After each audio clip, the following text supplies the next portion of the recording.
Hai, saya Joe. Balik lagi di Dinding Joe. Amy Caroline Brown adalah seorang gadis yang berusia 24 tahun. Dia tinggal di kota Edmonds, Washington, USA. Ketika remaja, Amy sekolah di Edmonds Woodway High School. Kemudian dia melanjutkan ke Edmonds Community College. Setelah itu, Amy sempat bekerja di Museum Edmonds untuk beberapa waktu. Kemudian dia berhenti bekerja di museum dan bekerja sebagai tukang cukur bulu anjing dan dog walker yang tugasnya membawa anjing jalan-jalan. Amy menggambarkan dirinya sendiri sebagai seorang kutu buku yang menyukai cerita vampir, tetapi bukan seperti yang di Twilight. Amy lebih suka seperti Dracula, Vampire Chronicle, dan hal-hal seperti itu. Amy tampaknya adalah tipikal wanita muda yang normal. Dia menggambarkan dirinya di buku hariannya seperti berikut. Saya Amy. Saya hidup, bernafas. Saya pikir setiap orang melihat dunia secara berbeda. Dan saya ingin menghabiskan hidup saya mempelajari apa yang orang lain katakan. Namun sebenarnya ada sisi kelam dalam diri Amy. Dia memiliki pikiran gila yang sangat gelap, yaitu bercita-cita menjadi pembunuh berantai yang terkenal. Oleh karena itu, dia kemudian menuju situs Craigslist di internet. Dan di sana dia menemukan iklan yang muncul, di mana iklan itu bisa membuat impiannya menjadi kenyataan. Sebagai informasi, orang yang memposting iklan tersebut adalah seorang pria yang berusia 29 tahun. Namanya tidak diberitahukan ke publik, tapi beberapa artikel menyebut dia sebagai Mr. Johnson. Walaupun sudah berusia 29 tahun, Johnson masih tinggal bersama orang tuanya. Orangnya tertutup dan antisosial. Terapisnya mendorong dan meyakinkan Johnson untuk keluar dari rumah dan menjadi lebih gaul dengan bersosialisasi dengan orang-orang baru lainnya. Nah, karena ingin mengikuti saran terapisnya, Johnson lalu membuat postingan di Craigslist. Postingan itu tadinya dibuat untuk menarik seseorang supaya mau berteman atau berkencan dengan dirinya. Johnson menulis di postingannya seperti ini. Selamat malam, ayo berburu zombie. Ternyata, postingan ini menarik perhatian Amy. Jadi, Amy mulai menanggapi iklan tersebut, tetapi dia tidak menggunakan nama aslinya. Amy takut kalau orang itu adalah pembunuh berantai, jadi dia tidak ingin memberikan nama aslinya pada awalnya. Singkat cerita, mereka berdua mulai saling menanggapi dan berbalas pesan. Akhirnya pada tanggal 29 Januari 2022, mereka memutuskan untuk bertemu di bar yang bernama Cliffhanger di Linwood, Washington. Sehari sebelum acara ketemuan itu, Amy menghabiskan waktunya menonton serial TV yang berjudul Hannibal. Acara TV ini berdasarkan dari buku yang berjudul Hannibal yang dikarang oleh Thomas Harris. Amy sangat tertarik dengan buku-buku yang bertema horor, kejahatan, dan pembunuhan yang sadis. Jelas, bagi orang normal, menonton serial ini seharusnya tidak membuat seseorang bisa menjadi pembunuh berantai atau menjadi gila. Tapi rupanya, ini tidak berlaku bagi Amy. Kemudian pada saat malam tiba, keduanya bertemu di bar dan mereka mulai menghabiskan waktu dengan mengobrol. Mereka tampaknya cocok. Amy sempat bercanda beberapa kali dengan bertanya kepada Johnson, apakah dia seorang pembunuh berantai? Dan jelas, tentu saja Johnson menjawab, bukan. Lalu mereka melanjutkan pembicaraan tentang acara TV dan film favorit. Dan mereka menyadari bahwa mereka memiliki banyak kesamaan. Hubungan mereka berjalan dengan sangat baik. Dan akhirnya, percakapan mereka mengarah menjadi perbincangan seksual. Pada saat itu, Amy bertanya kepada Johnson, apakah dia mau pergi ke suatu tempat untuk berhubungan intim? Dan dengan cepat, Johnson lalu menjawab, iya. Tetapi, karena Johnson tinggal bersama orang tuanya, mereka lalu memutuskan untuk pergi ke motel daripada pergi ke rumahnya Johnson. Lalu Johnson naik mobil bersama Amy menuju ke rumah orang tuanya Johnson. Hal ini dilakukan supaya Johnson bisa mendapatkan uang dari orang tuanya untuk membayar kamar motel tersebut. Mereka berdua pergi dan memesan kamar di Rodeo Inn di Highway 99. Setelah Johnson membayar kamarnya, mereka berbaring di tempat tidur, ngobrol sebentar sambil berpelukan. Kemudian Amy naik ke atas tubuh Johnson dan dia bertanya lagi, "Kamu bukan pembunuh berantai kan?" Yang lagi-lagi dijawab Johnson, "Tentu saja bukan." Johnson mulai tertawa, karena dia berpikir bahwa Amy memiliki selera humor yang sangat aneh dan mungkin saja suka bercanda. Lalu Johnson meyakinkan Amy terus-menerus sepanjang malam bahwa dia bukan pembunuh berantai.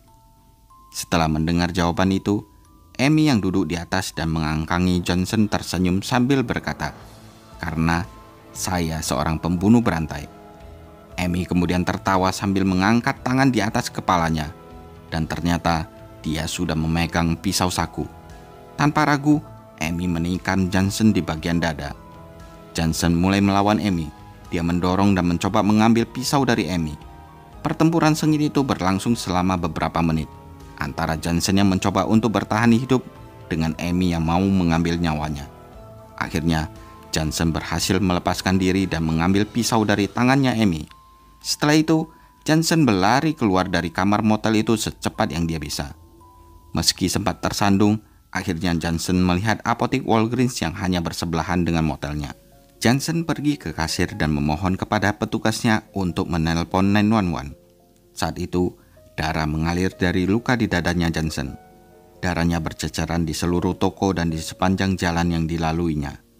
Dalam waktu singkat, para medis tiba di TKP. Johnson lalu dibawa ke ambulans untuk diselamatkan nyawanya. Awalnya, Johnson dibawa ke Swedish Hospital di Edmonds.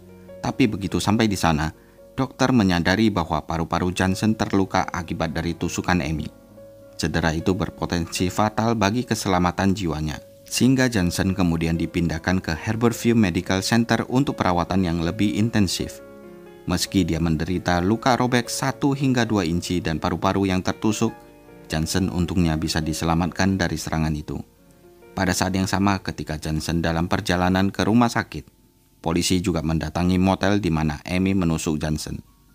Di sana, polisi melihat Amy sedang berlari melintasi tempat parkir dan mencoba masuk ke dalam mobilnya untuk kabur. Tetapi polisi berhasil menghentikannya. Dan Amy bertanya, "Apakah saya ditangkap?" Polisi lalu bertanya kepada Amy tentang penikaman itu.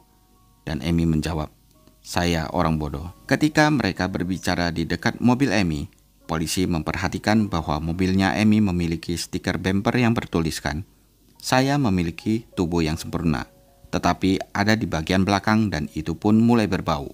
Biasanya, orang yang melihat stiker ini akan menertawakannya karena dianggap sebagai lelucon.